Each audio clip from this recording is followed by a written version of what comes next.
아버지 장례를 치르던 중에 누나한테 들었던 이야기다. 당시 나는 25이었고 누나는 27이었다. 아버지는 오랫동안 병원에 입원해 계셨다. 어머니도 병원에서 살다시피 하셨고 시간이 날 때마다 누나와 내가 돌아가며 아버지를 간병하곤 했다. 그러던 어느 날부터 누나를 잘 따르던 직장 후배 한 명이 누나를 도와 병원에 함께 다니기 시작했다. 그렇게 두 사람은 사귀게 되었고 얼마 지나지 않아 결혼했다. 하지만 아버지는 병세가 심해져 누나의 결혼식에 참석하지 못했다. 결혼한 지 얼마 지나지 않아 누나는 아이를 가졌다. 그런데 누나의 입덧이 너무 심했다. 음식 냄새를 살짝만 맡아도 토를 했고 물조차 제대로 마시지 못해서 상태가 많이 나빠지기도 했다고 들었다. 그렇게 입덧에 시달리던 어느 날 누나는 이상한 꿈을 꿨다고 했다. 꿈속에서는 사방이 어두웠고 짙은 안개가 깔려 있었다고 했다. 누나는 안개 속을 계속 걸었다. 그러다가 멀리 희미한 불빛 하나를 발견했다고 했다. 그 불빛을 따라가 보니 오래된 한옥 한 채가 서 있었는데 집안에서는 노란 불빛이 새어나오고 있었댔다. 누나는 집 앞에서 걸음을 멈췄는데 그 집에서 갓 지은 흰쌀밥과 고기, 국과 전 같은 온갖 음식 냄새가 대문 밖까지 풍겨나왔다는 거다. 현실에서는 음식 냄새만 맡아도 토를 했는데 꿈속에서는 그 냄새가 미칠 만큼 좋았다고 했다.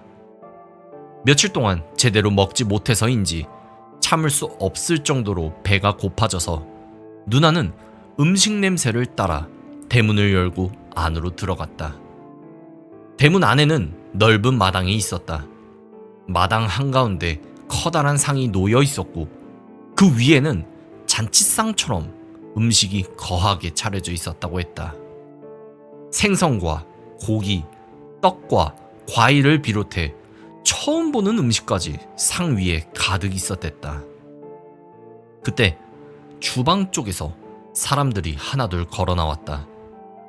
그런데 그 사람들은 모두 머리에 이상한 것을 쓰고 있었다고 했다. 누나의 표현으로는 삼배로 만든 빵봉투 같은 거라고.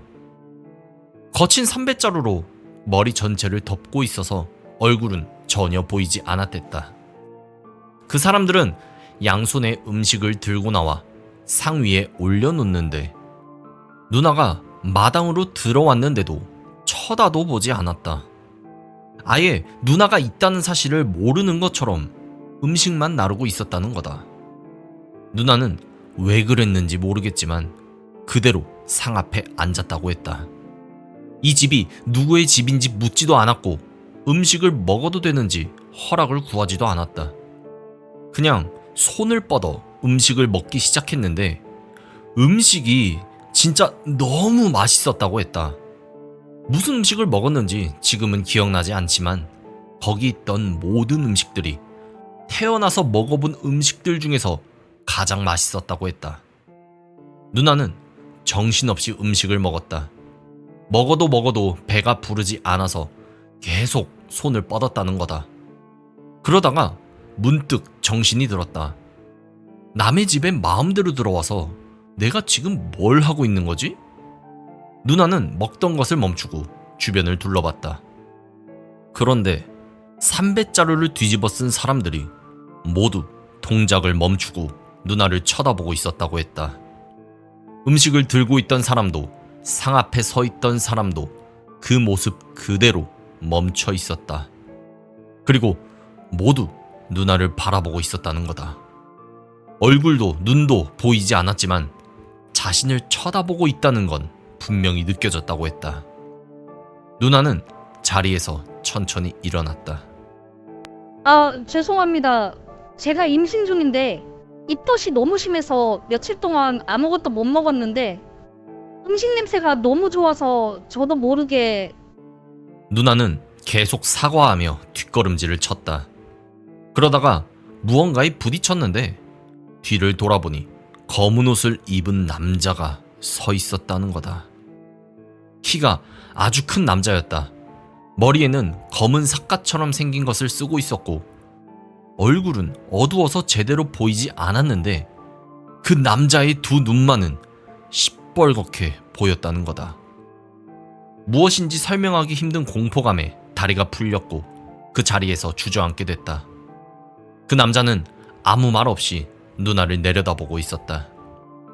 그때 삼배자루를 쓴 사람 둘이 다가와서 한 사람은 누나의 왼팔을 잡고 다른 사람은 오른팔을 잡았다.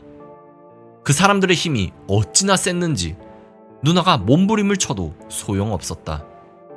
그들은 누나를 일으켜 세운 뒤 대문 쪽으로 끌고 갔다. 그리고 그중 한 사람이 대문을 열었다. 그런데 대문 밖에 누군가 서 있었다. 안개 속이라 얼굴은 제대로 보이지 않았는데 그 사람은 검은 남자 앞으로 다가오더니 곧바로 무릎을 꿇었다. 그리고 두 손을 모아 빌기 시작했더랬다. 잘 몰라서 그런 것 같습니다. 아이가 모르고 들어와서 그런 것이니 한 번만 용서해 주십시오. 그 목소리를 듣는 순간 누나는 아버지라는 걸 알아차렸다고 했다. 검은 남자는 아무런 대답도 하지 않았고 아버지로 느껴지던 사람은 고개를 숙인 채 계속 말했다. 제가 아파서 우리 딸 결혼식도 보지 못했습니다. 아비로서 해준 것도 없습니다. 그러니 이렇게라도 뭔가 해줄 수 있게 해주십시오. 우리 딸과 아이는 보내주십시오. 한 번만 용서해 주십시오. 누나를 뚫어지게 보던 그 검은 남자는 갑자기 휙 하고 아버지 쪽으로 고개를 돌렸다. 그 순간 누나의 양팔을 잡고 있던 사람들이 동시에 손을 놓았다. 삼배자루를 쓴 사람들은 이번엔 아버지의 양팔을 붙잡았다. 그리고 아버지를 한옥 안으로 끌고 들어가기 시작했다는 거다. 누나는 아버지를 따라가려고 했지만 다리에 힘이 들어가지 않았다. 아버지는 한 번도 뒤를 돌아보지 않은 채 집 안으로 끌려 들어갔다고 했다. 뒤이어 검은 남자도 집 안으로 들어갔고 누나의 눈앞에서 대문이 닫혔다. 그제서야 누나는 닫힌 대문을 향해 달려갔다. 그런데 대문에 닿기 직전 갑자기 몸이 아래로 추락하는 느낌이 들었다고 한다. 누나는 비명을 지르며 잠에서 깨어났다. 온몸이 식은땀으로 젖어 있었고 숨도 제대로 쉬지 못하고 있었다고 했다. 옆에서 자고 있던 매형이 놀라서 누나를 붙잡으며 다독였다고 했다. 누나가 정신을 차리지 못하고 있는데 휴대전화가 울렸다. 화면에 엄마라고 떠 있는데 누나는 전화를 받기 전부터 무슨 전화인지 알 것 같았다고 했다. 떨리는 손으로 전화를 받자 수화기 너머에서 어머니의 울음소리가 들렸다. 그렇게 그날 아버지께서 돌아가셨다. 누나는 자신이 남의 집 음식을 허락도 없이 먹어서 끌려갈 뻔했고 아버지가 자신과 뱃속의 아이를 살리려고 대신 따라간 것 같다고 했는데 모르겠다. 아버지가 원래 그날 돌아가실 운명이었던 것인지 정말 누나와 뱃속의 아이 대신 끌려간 것인지 아니면 그저 아버지가 돌아가신 날 우연히 그런 꿈을 꾼 것인지